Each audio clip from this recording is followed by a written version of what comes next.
Hello friends, I am back with project number 3.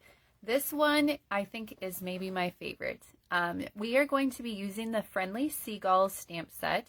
This is a celebration reward that you can get for free with a $60 purchase. And it was one of my top choices when I first looked at the celebration brochure. I think the stamp set is a lot of fun, and I also really just love cute animal stamp sets. So this one spoke to me. So we're going to be making a card with this stamp set. This card has a few more techniques to it. And I will tell you that all the cards today, I participated in a creative convention with other demonstrators in December. And so all of the projects today are from that creative convention. Some of them I'm copying exactly, and some of them I've kind of put my own twist on. This one I did copy exactly, and it is from demonstrator Erica Serwin, and I just love her style, but sometimes her cards are a little more involved. So the first 2 cards have been pretty simple. This one has a few more techniques. It's not too tricky, and I think you're going to really like it. So I'm going to move the stamp set out of the way and bring the card in. And if you follow Erica, I think she did this for her Facebook Friday too, but it is super, super cute. What do you think? Okay, let's get the pieces in. And remember, if you are watching today and you love these cards and you would like a card kit so you can make them yourself, you just need to shop with me now through Monday using the shopping link that is in our featured post in this group. And if you are watching on YouTube, the shopping link is in the description of the video. But if you spend more than $50, I'll send you a card kit for the 4 projects we're making today. And if you spend more than $60, you'll get to choose a celebration reward. And I'm going to include a free pack of these heart sequins in your package. So a little extra incentive and a win-win for you. Okay, so we have all of our pieces here. This is exactly what you get in your card kit, all these pieces. And like I've said in my other videos, don't break the bank to get every single reward, unless of course you want to. Buy the things that you love and make substitutions where you need to. So for this card, this is kind of a specific stamp set, right? But you can use any animal stamp that you want here, or even another image. It does not have to be an animal, and any small sentiment that fits here on this little banner. So be creative, use your imagination. If you don't like the seagulls, don't use seagulls. We have a balmy blue card base here that is a regular size card base, 5.5 by 8.5. And then I have some pieces of balmy blue here. This I actually cut out of one piece that was 3.5 by 4.5. And then I trimmed it after I embossed it so that each piece is 1.5 by 3.5. And I used our So Swirly embossing folder. This is one of our really large ones. So you can put big pieces in, multiple pieces for different cards at the same time. This is a good one. There's also a new suite in our mini catalog, Friends of the Ocean.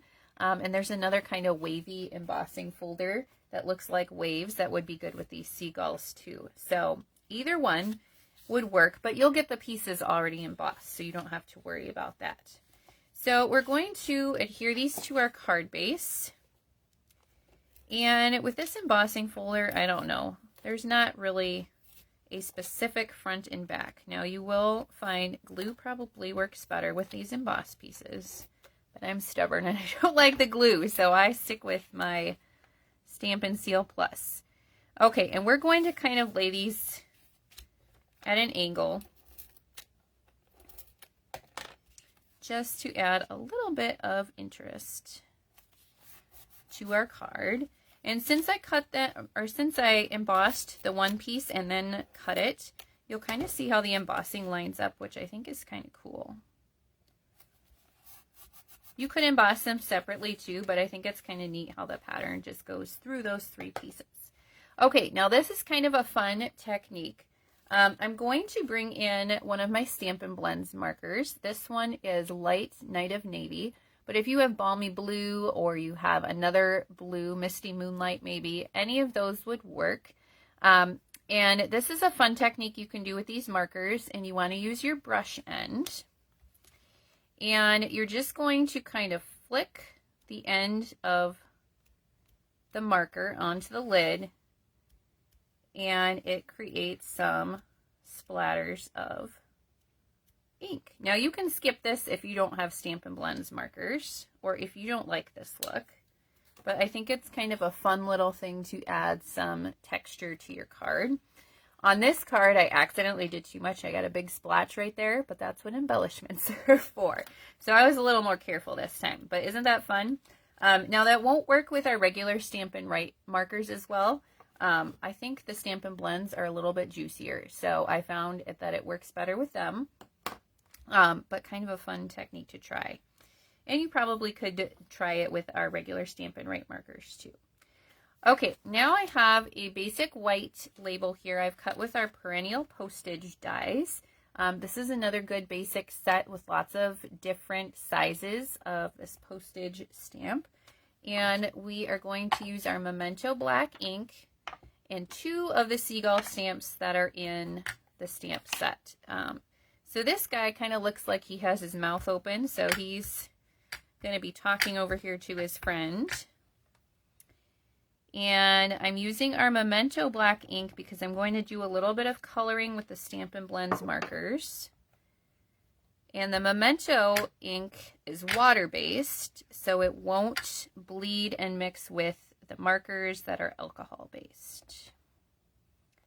So that's the combination you want to use if you are coloring with the Stampin' Blends markers.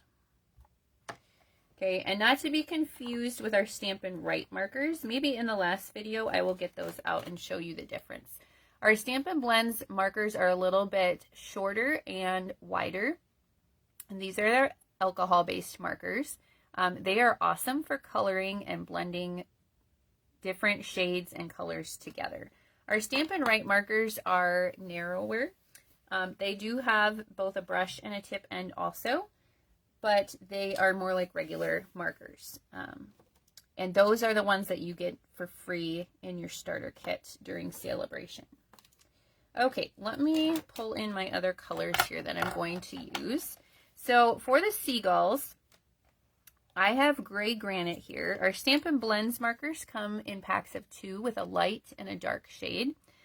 So I'm using gray granite. You could also use smoky slate. That would be good for these. And I'm going to start with the light gray granite. And this is a little bit of a smaller area, so I am using the pen tip end. I do like to color with the brush end, but when you're in a smaller area, you don't want to go outside the lines. So maybe you can see, but the color kind of spreads out a little bit with these markers. So don't get too close to the edge or you're going to wind up going outside the lines, and you don't want that. Now we want to ground these birds a little bit, so I'm just going to use this one to create a little bit of ground underneath them so they're not just floating there. They have a little bit of sand. If you have like a crumb cake or something and you want to do a sand color, I also use my light pool party a lot for things like that. But since we're using the gray granite, we'll just stick with that. Then I'm going to switch to my dark gray granite and color the next band of his wing that color.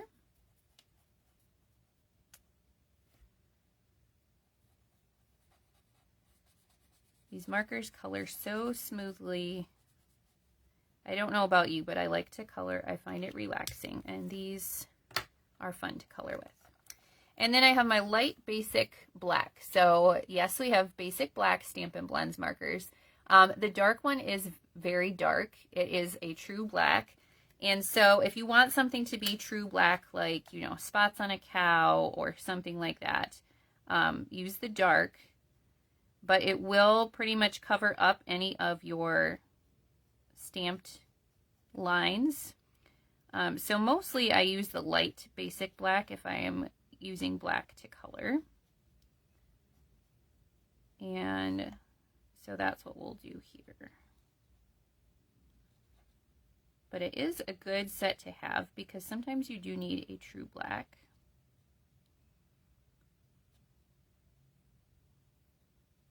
Oops, almost forgot that one. Okay. And then for his beak and his feet, I have my dark peach pie. You could use pumpkin pie, any of the pies, right? If you have another orange, that would work.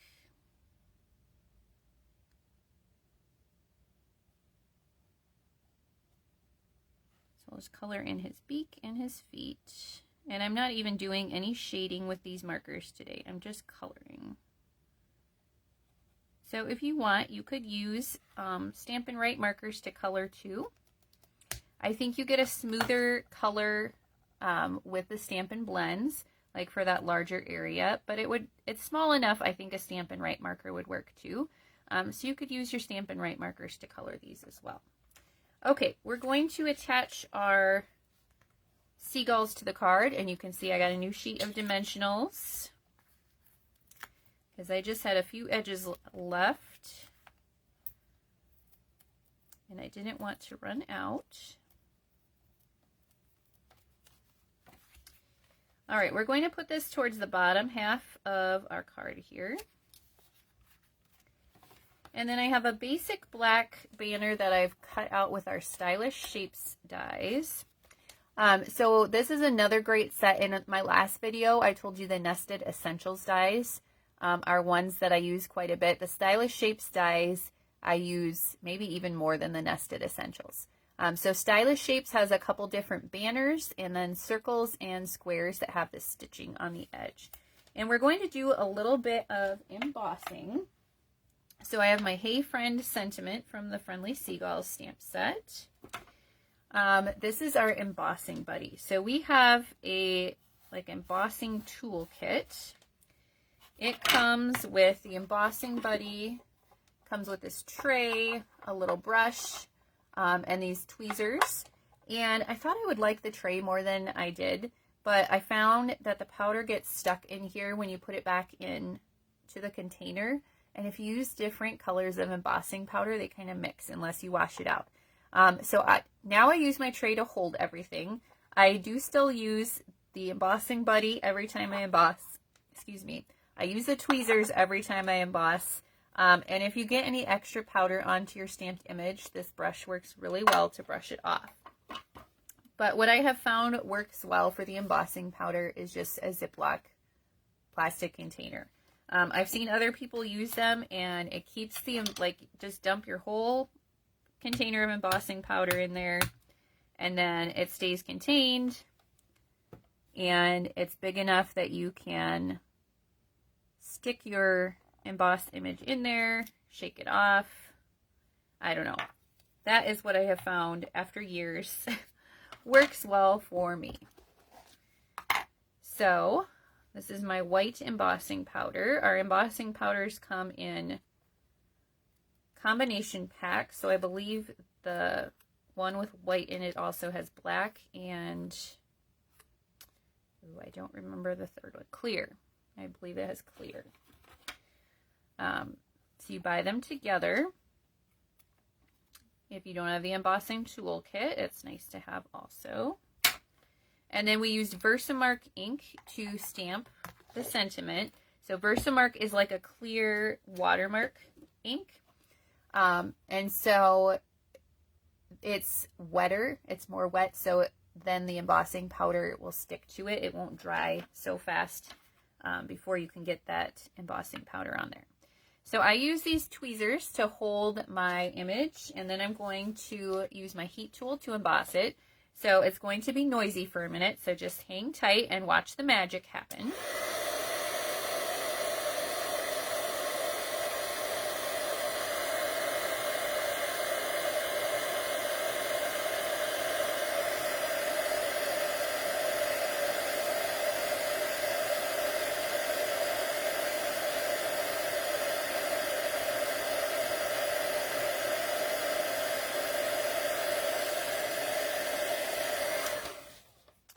Okay, now one of these days I'm going to get myself a new heat tool. So we switched Heat Tools, like, I don't know how many years ago. But I have this old one and it works okay. But I'm starting to think it is taking longer and not doing as good of a job as it once did. So it might be time for me to upgrade soon.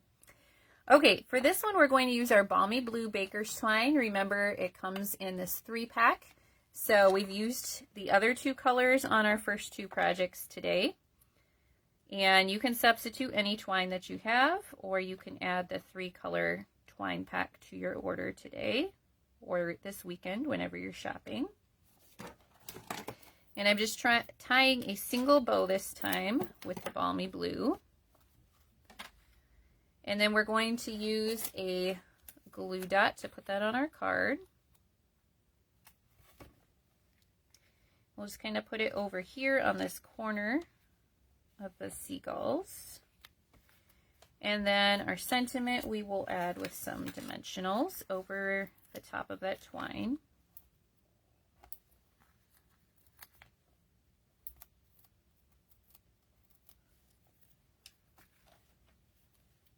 All right, and I'm going to kind of arrange this so it goes where I want it to, like that. And then you can decide how long you want this to be. The twine can hang off the card a little bit if you want. I think I'm going to trim mine just a bit.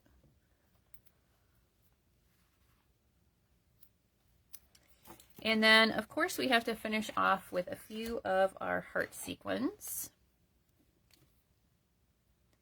And I don't have any big splotches to cover over this time, so I can put them wherever I want. You can see that I got ink on my fingers when I was doing that technique, but crafting is sometimes messy. That's just how it goes.